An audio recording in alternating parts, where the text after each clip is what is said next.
Seamos sinceros, cuando hablamos de tratamiento de objeciones, muchas veces estamos más centrados en cómo tratar una objeción en el ámbito B2C o cuando estás hablando con una sola persona, pero como sabes, en una organización, cuando estamos vendiendo a empresas, hay multitud de personas que entran en la ecuación y una objeción ni se resuelve probablemente en el mismo minuto, ni con la misma persona, ni con la misma estrategia y tienes a distintas personas encima de la mesa, cada una con sus intereses. Entonces, ¿cómo se tratan las objeciones en el ámbito B2B? ¿Cómo se puede hacer? ¿Se puede hacer? Claro que se puede hacer, si no, no habríamos vendido ninguno a estas alturas de la película. La cuestión es, ¿cómo se puede hacer de manera sencilla, rápida, eficaz, aplicando el sentido común y la ética, por supuesto? Pues si quieres saber cómo hacerlo, quédate, porque entonces este episodio es para ti. ¡Comenzamos!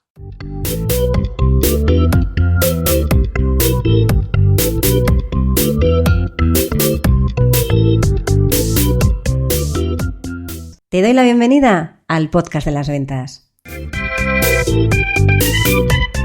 Mi nombre es Marta de Francisco y en este canal de comunicación vas a encontrar información sobre cómo vender más, cómo vender mejor, cómo vender sin miedo y cómo ser mejor persona y mejor profesional. Porque ya sabes que somos lo uno y lo otro. Llevo más de 30 años vendiendo y para mí vender es una de las mejores profesiones que existen porque te permite ayudar, que ya sabes que para mí vender es ayudar, a un montón de personas y de alguna manera que tú crezcas con cada persona con la que estás. Y de los conocimientos que he ido adquiriendo a lo largo de todos estos años y de los que aprendo cada día, vas a encontrar información en estos episodios del podcast de las ventas. ¡Vamos a ello!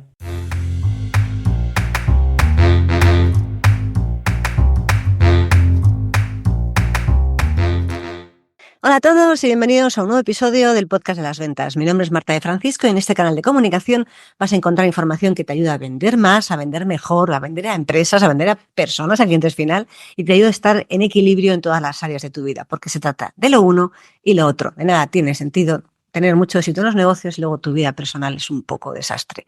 Ni de nada te sirve tener una vida personal excepcional cuando tus negocios o tus ingresos no son acordes. Lo uno y lo otro. Pídetelo todo siempre. Bien, dicho esto, como te contaba en la introducción, las objeciones, que ya sabes que son buenas, que si no hay objeción no hay venta, todo eso que llevamos hablando a lo largo de, pues el mes de diciembre está dedicadito. Bueno, este es el penúltimo episodio del mes de diciembre. El episodio que viene será un balance del año, mi balance personal de un año duro e intenso. Pero en objeciones en el ámbito B2B, te fijas, llevo un par de meses muy enfocada en este ámbito, también es mi especialidad, no te lo voy a negar. Estoy acostumbrada y he vendido en todas las áreas, pero el ámbito B2B es en el que llevo quizás más años vendiendo. ¿Qué hacemos con esas objeciones, Marta?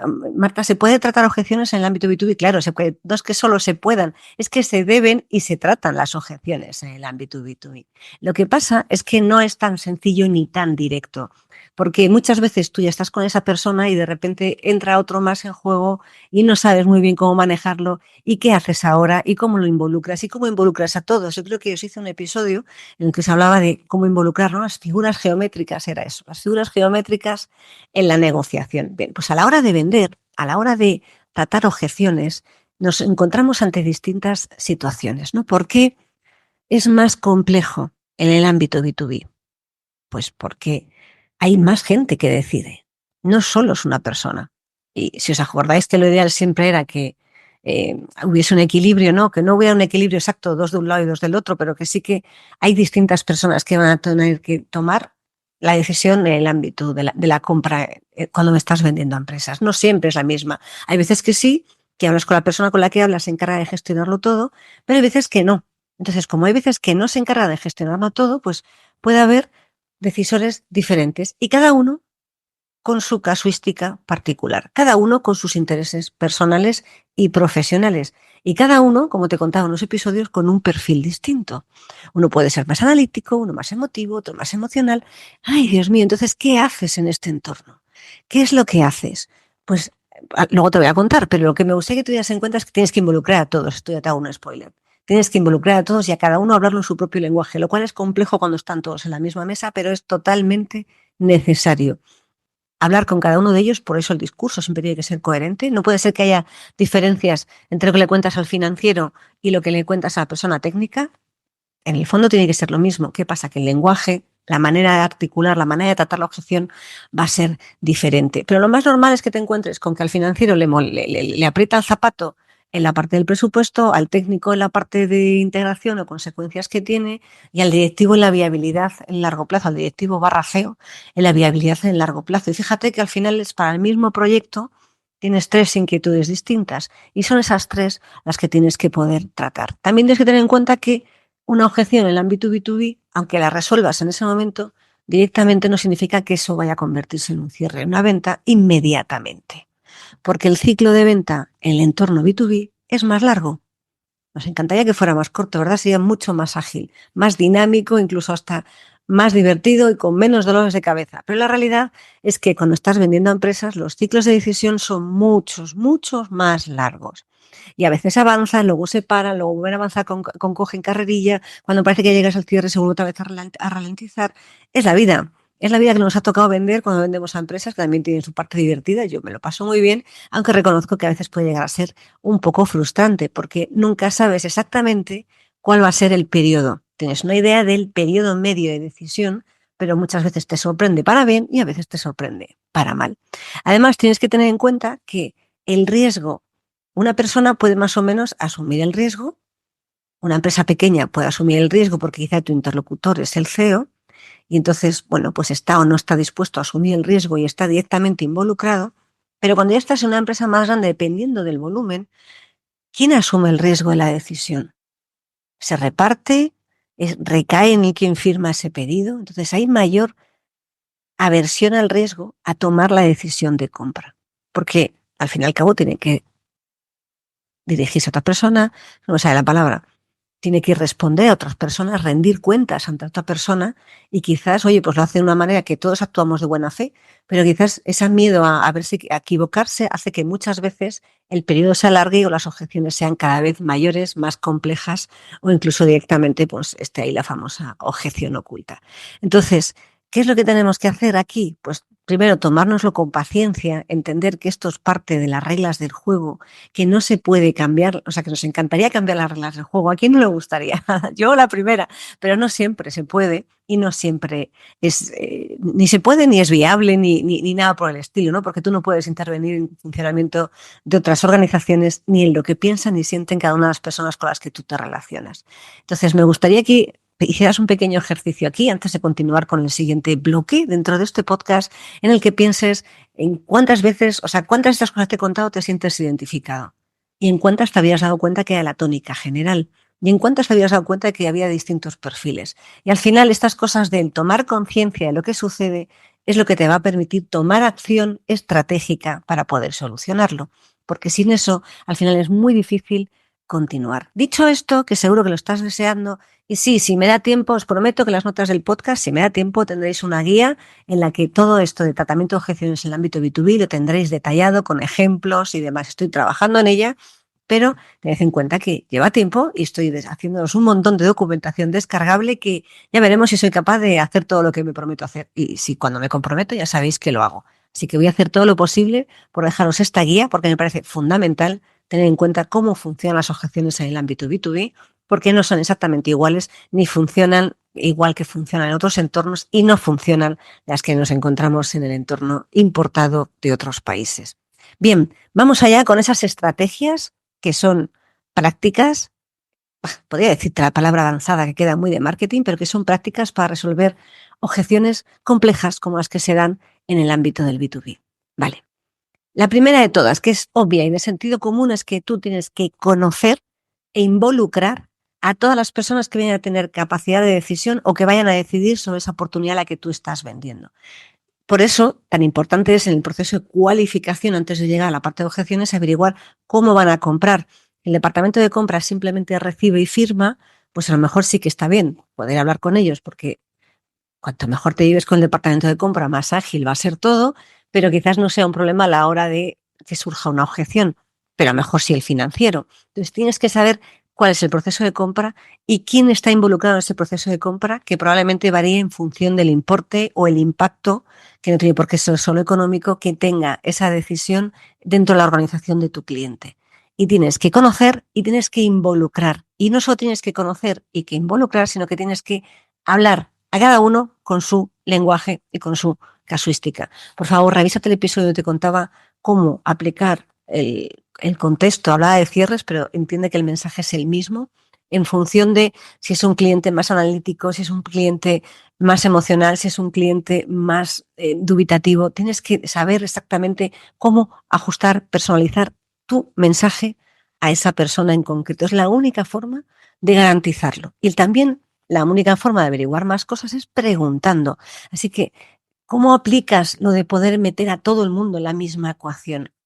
Primero averiguándolo, haciendo reuniones en las que cada uno, de verdad, yo a lo largo de mi vida profesional he tenido que sentar en una mesa a personas de la organización, de la misma organización del cliente, de distintos departamentos, que no se hablaban y que la reunión la convocaba yo para que se hablara y se pusiera encima de la mesa el problema y se pudiera avanzar para que ese proyecto se pudiera llevar a buen término. Al final, ¿quién es el que más interesado? ¿Quién es el más interesado en vender? Tú. Bueno, pues entonces involucra a todo el mundo.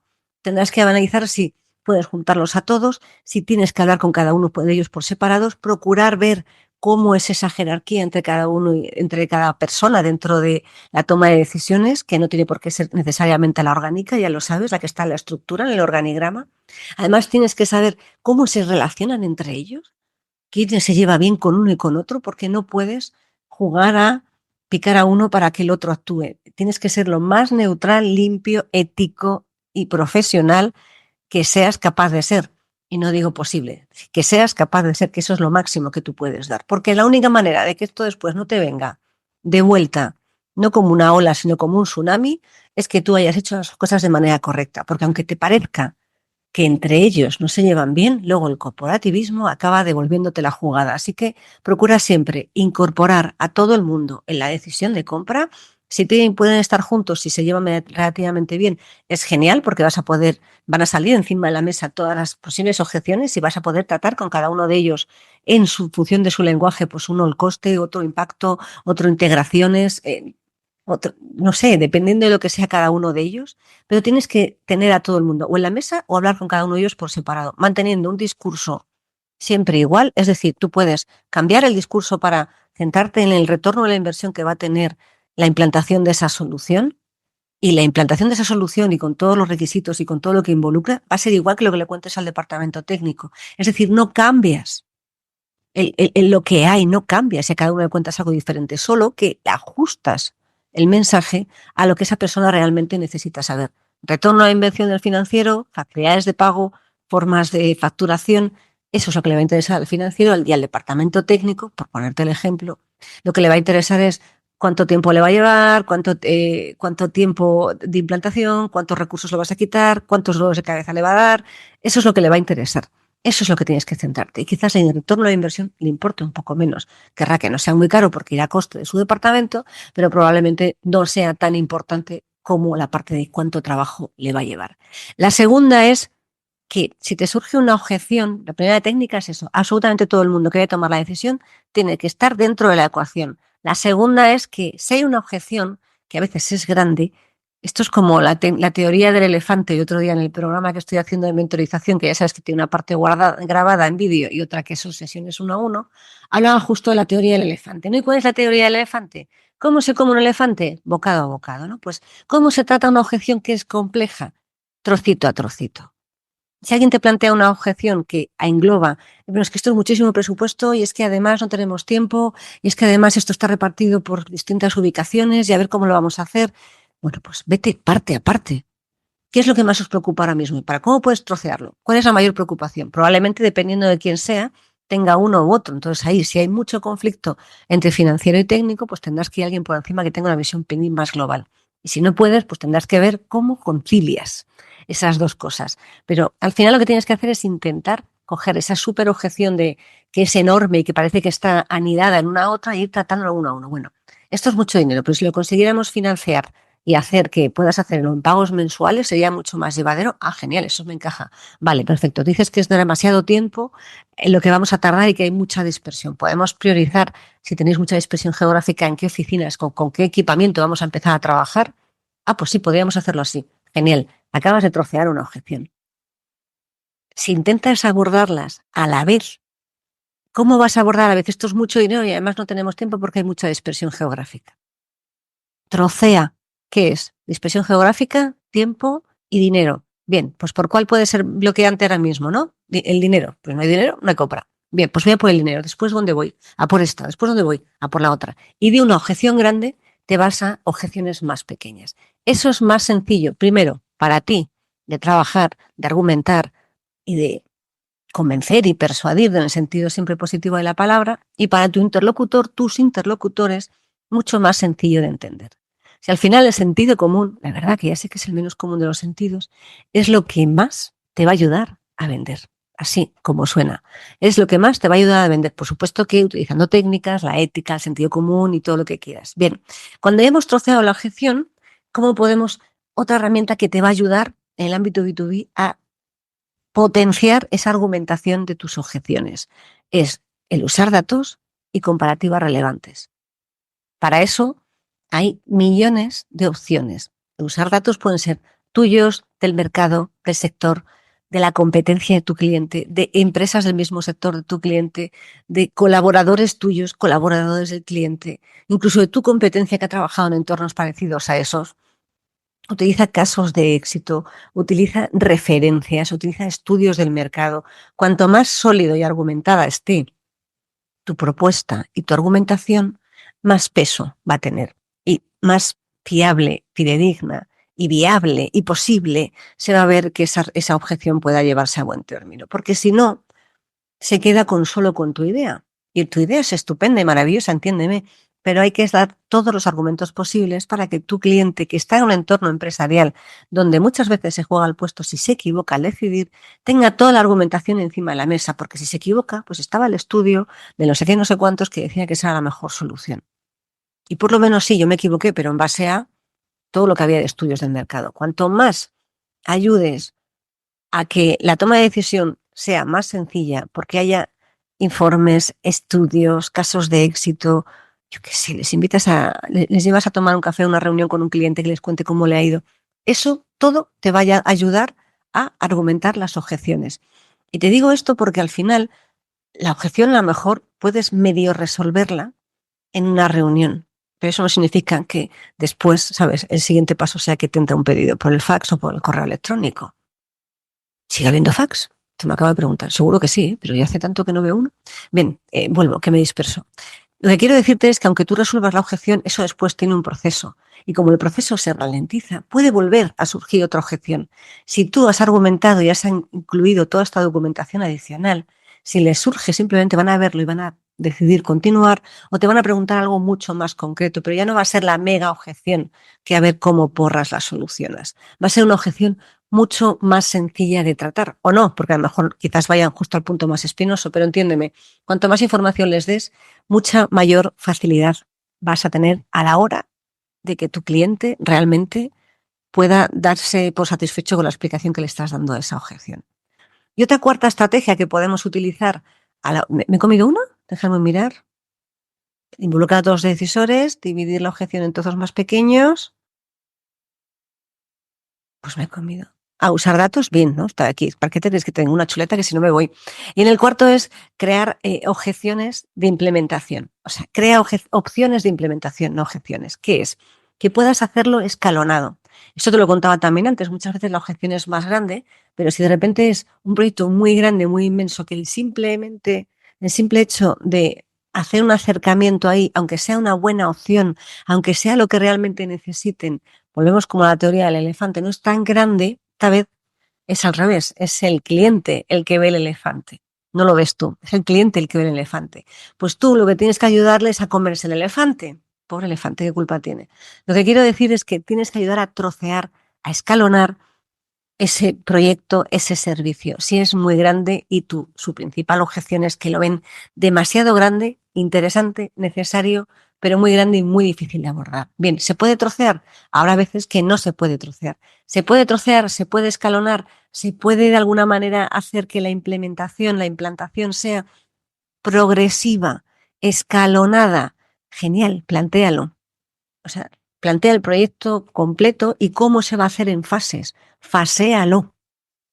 ¿Y eso qué va a hacer? Pues que el elefante, tu cliente, lo vea comible, porque va a ver que sí, el proyecto es enorme, pero estas son todas las fases. Y este es el resultado de la fase 1, y este es el resultado de la fase 2, y este es el resultado de la fase 3. Y además se van a ver pequeños éxitos en cada una de esas fases. Y eso también es importante para ti, que estás vendiendo y que quieres que se vea que eso avanza, y para el cliente, que tiene que defender dentro de su casa que tomó la decisión de hacer ese proyecto y no puede esperar a que pasen 7 meses para que se vea realmente el avance. Si puede haber avances cada mes, porque es un proyecto que se hace en 7 fases, por hacerle el símil fácil, pues es mucho mejor.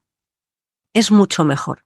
Entonces tú fíjate que con estas 4 estrategias ya hemos sido capaces de tratar las objeciones más complejas que te puedas encontrar en el ámbito B2B, porque hemos visto, primero, la importancia de involucrar a todo el mundo. Segundo, hemos estado viendo cómo puedes hacer para trocear de cara a las objeciones que tú recibes, tratarlas cada una como tienes que hacerlo y no tratarlas todas una objeción muy compleja, sino trocearla para que sea más fácil. Hemos visto cómo puedes también usar datos y comparativas y que debes usar datos y comparativas para apoyar tu propuesta y cómo tienes que hacer también escalonado, faseado, esa posibilidad de que tu cliente aborde ese producto o ese servicio, porque va a ser mucho más sencillo que lo entiendan. Entonces tenía aquí preparadas pues otro bloque dentro de este podcast, que es el bloque 3 de ejemplos de objeciones comunes en ventas B2B y cómo resolverlas, más o menos. Y permítame que coja mis notas porque una se acuerda de todo, pero ya llevo no sé cuántos episodios grabados entre ayer y hoy y no quiero que se me olvide nada. Entonces tú imagínate que estamos con un cliente que tiene una objeción de presupuesto. Y tu cliente te dice, esto supera nuestro presupuesto anual. Ahí ya podrías decir, madre mía, supera el presupuesto anual. ¿Qué hacemos? Bueno, pues puedes responder, oye, si dividimos el costo mensualmente, ¿cómo lo haríamos? ¿Te encajaría más si dividimos el costo mensualmente? Entiendo que podemos también dividir la implantación en varias fases y si además de dividir la implantación en varias fases estamos dividiendo el precio mes a mes, quizás sea, bueno, el elefante se come boca a bocado, ¿no? Más sencillo de hacer. Entonces, una manera de superar el presupuesto anual, vale, yo te lo financio, te lo hago mes a mes siempre que se pueda y si no, te lo escalono para que en este año hagamos esta fase, al año que viene hacemos esta otra. Esto depende, si estás en octubre o noviembre es más fácil, si estás en enero y ya supera el presupuesto anual, proponle otro tipo de opciones. Como siempre, ajustarlo a vuestra casuística y a la casuística del cliente y al sector, porque a lo mejor yo te digo que esto es una barbaridad y en un sector concreto sí que aplica realmente. Otro caso, objeción del decisor técnico, ¿no? Que esto también pasa mucho. No es un tema de presupuesto, es un tema de que la parte técnica no lo ve y te puede decir algo como, no estoy seguro de que esto funcione con nuestra infraestructura actual. Esto es lo más habitual que te puedes encontrar de frase. Bien, pues tú tendrías que decir, ya sabes que la objeción es, oye, entiendo perfectamente que tengas esta duda, es normal que cuando alguien aborda un cambio, pues tenga la inquietud de que realmente se integre con lo que tiene implantado, pero podemos hacer una cosa, podemos hacer una prueba de concepto, puedes ver, cogemos una pequeña muestra, vemos cómo funciona y a partir de ahí pues ya vemos si solventamos esta decisión o no solventamos esta decisión. Por eso decía que las objeciones en el B2B son largas, porque a lo mejor esta prueba de concepto, este piloto, este test, pues resulta que requiere 3 semanas, un mes o 2. Nunca se sabe. Así que tienes que tener mucha paciencia. Otro caso, caso 3, objeción del proceso interno, que esta también es bastante habitual. Necesitamos más tiempo para evaluarlo con nuestro equipo. Y en la palabra nuestro equipo, ya sabes qué es. Qué susto, tener un momento de duda, decir, no estoy grabando, no estoy con el micrófono puesto. Bueno, pues sí que estoy, menos mal.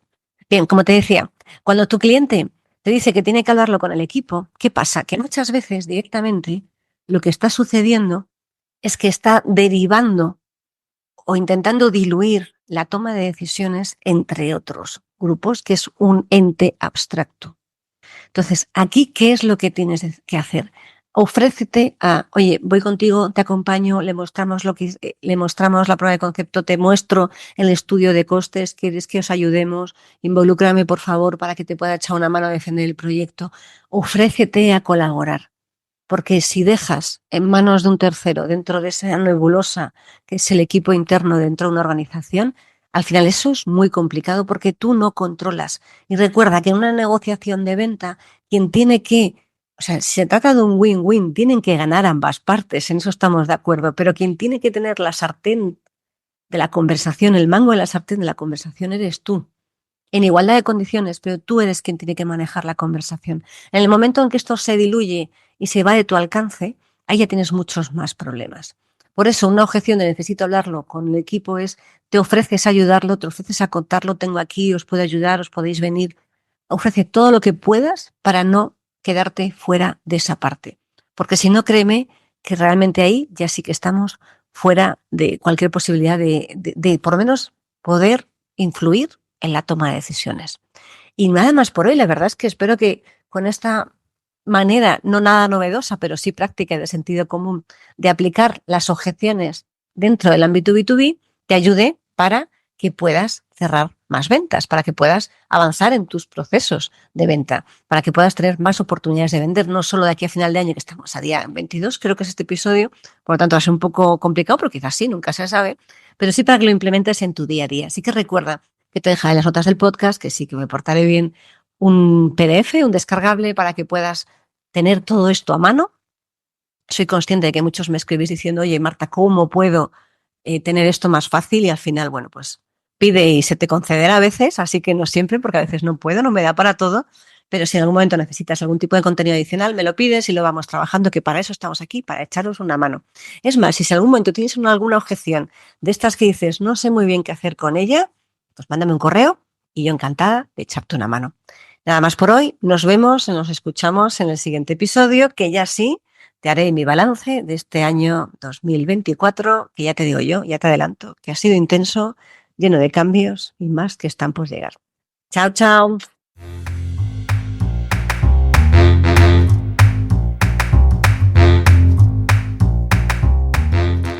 Espero que este episodio te haya gustado y hayas aprendido o hayas disfrutado tanto como yo haciéndolo y grabándolo.